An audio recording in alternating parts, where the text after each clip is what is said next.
What if the one thing slowly stealing your confidence, your energy, and your sexual health is something you've been doing your entire life, and your doctor has never once mentioned it?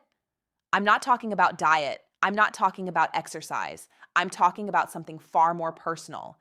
And by the end of this video, you're going to understand exactly why so many men over 60 quietly start losing their edge and what you can actually do to get it back. Stay with me because mistake number 7 on this list is the one nobody talks about. And it might be the single biggest thing standing between you and the vitality you thought was gone forever. I'm Dr. Reena, a board certified urologist with 12 years of clinical experience working exclusively with men's urological and sexual health.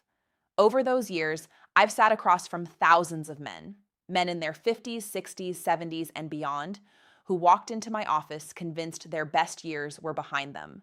Most of them were wrong, not because their bodies hadn't changed, they had, but because they believed change meant defeat. It doesn't. What it actually means is that the rules have changed, and nobody handed them the new playbook until now. Here's the truth your culture never told you. Your body at 60 is not your body at 25. At 25, your testosterone was surging, your arteries were elastic, and your nervous system was razor sharp. Your body could absorb punishment, stress, poor habits, carelessness, and bounce right back. But somewhere along the way, that changed. And now every old habit that once felt harmless is quietly leaving a mark. Not all at once, gradually. Until one day you notice something is off and you can't quite name what it is. That's not aging winning. That's your body asking for a different approach. And the men who listen, they don't just survive this chapter, they thrive in it. Let's talk about what's actually getting in the way. The first mistake is rushing, acting like your body is still running on a 25-year-old's clock. Most men over 60 are still stuck in the same fast, goal-oriented pattern they've had for decades. Get there, finish, move on. But here's the biological reality. After 60, your arteries have lost some of their youthful flexibility. Building proper blood flow to erectile tissue takes time. Genuine, unhurried time. When you rush, you trigger adrenaline, a stress hormone that actively constricts the very blood vessels that need to be wide open. The result? Weaker erections, faster fatigue, and a recovery that drags on far longer than it should. And the emotional toll compounds it. Frustration turns into dread, dread invites anxiety, and anxiety, as any urologist will tell you, shuts everything down. The fix is simple, but not easy. Slow down. Treat your body like a conversation, not a transaction. Give it the time it's asking for. The second mistake is one that's been building for years, and most men have no idea it's happening. It's about grip, specifically a grip that is too tight, too intense, too reliant on aggressive friction as the only path to sensation. Over time, this conditions your nervous system to respond only to that one extreme level of stimulation. Anything softer stops registering. And that has consequences that reach far beyond the physical.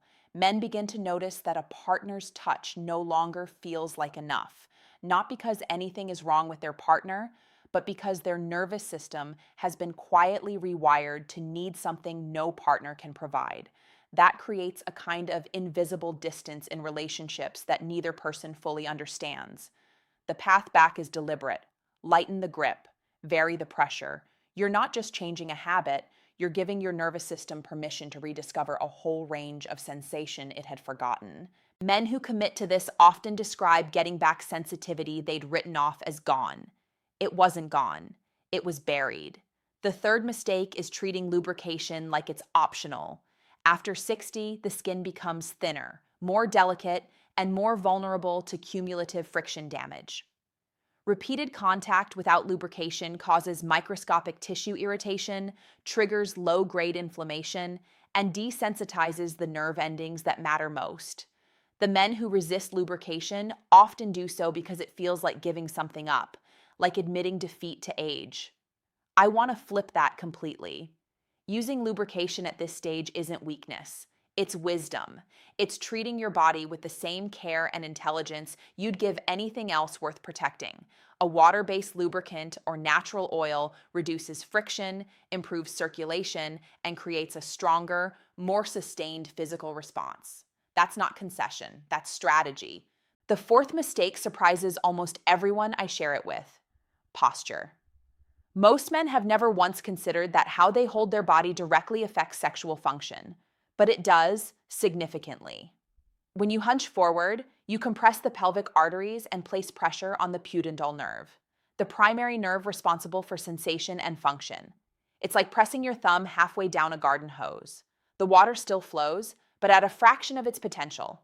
The fix is surprisingly simple.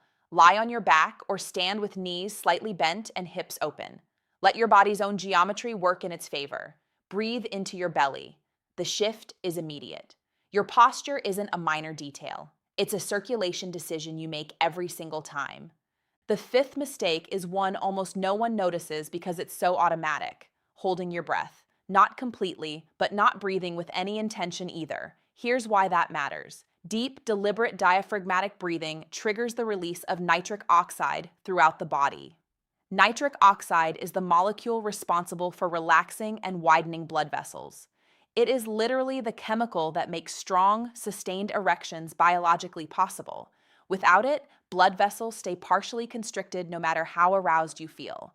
Deliberate breathing also short-circuits performance anxiety before it gains momentum, keeping you present and grounded in the experience. Try it. Inhale slowly through the nose, let your belly expand, exhale completely. Do that intentionally, especially in the opening minutes. You're not just breathing, you're giving your body exactly what it needs to function at its best. The sixth mistake is getting frequency completely wrong. And interestingly, men err in opposite directions. Some believe that restraint is always better, that holding back somehow preserves strength. Others operate purely on autopilot, never asking what their body actually needs. The biological reality sits in the middle. Regular ejaculation serves a documented prostate health function, flushing older fluid, reducing buildup, and keeping the system active and maintained. But pushing too hard too often leaves the body fatigued and under-recovered. For most men over 60, 2 to 3 times per week represents a sustainable, health-supporting rhythm. Enough to keep the system functioning well, not so much that recovery becomes a struggle. Use that as a starting point. Your body will tell you more from there. And now, the seventh mistake, the one I promised you at the beginning, the one almost nobody talks about: chronic reliance on visual screen stimulation. Every time a man watches explicit content, his brain receives a flood of dopamine, the brain's reward chemical. The problem is that the brain adapts. Over time, it raises the threshold required to trigger the same response. What worked 6 months ago no longer hits the same way, and the consequence is profound. Real intimacy begins to feel underwhelming by comparison. Not because the connection is lacking, but because the brain has been trained to expect a level of stimulation that real human connection was simply never designed to deliver. Men in this cycle often feel mysteriously disconnected from their partners without understanding why. They feel absent during intimate moments. They carry a quiet, unnamed shame about a dependency they've never been able to articulate.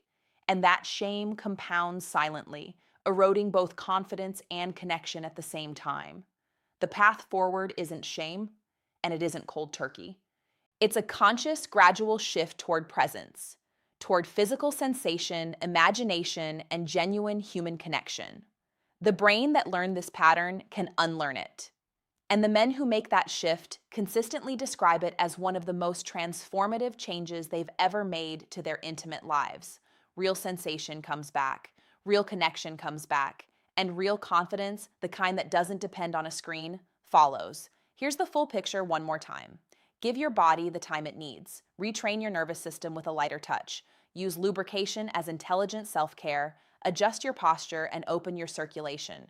Breathe deliberately and produce the nitric oxide your body depends on. Find your sustainable rhythm and stop living at the extremes. And reduce screen dependency so your brain can reconnect with what real sensation actually feels like. These aren't dramatic overhauls. They're small, consistent adjustments. And that is exactly how the body heals. I want to speak directly to the man watching this right now who's wondering whether it's already too late for him. It isn't.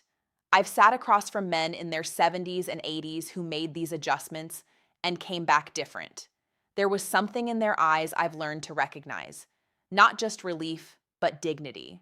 A quiet, settled confidence that told me everything before they said a single word. You didn't fail. Nobody gave you this information.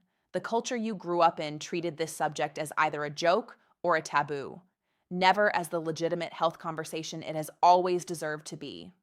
Your body isn't broken. It's waiting for the right information, the right adjustments, and the patience to let them work. Age is not the end of vitality. It is not the end of confidence, pleasure, or the sense that your body still belongs to you. Every change you make sends a message to yourself, about yourself. A message that says, I still show up, I still care, I still believe that how I feel matters. Your body is listening, and it will respond. If this gave you something real today, hit like, subscribe, and share it with someone who needs to hear it. Drop a comment and tell me where you're watching from, and which of these 7 mistakes surprised you the most. I read every single one. I'm Dr. Reena, and I believe completely that your best years of health, confidence, and vitality are not behind you. They start right here with what you just learned.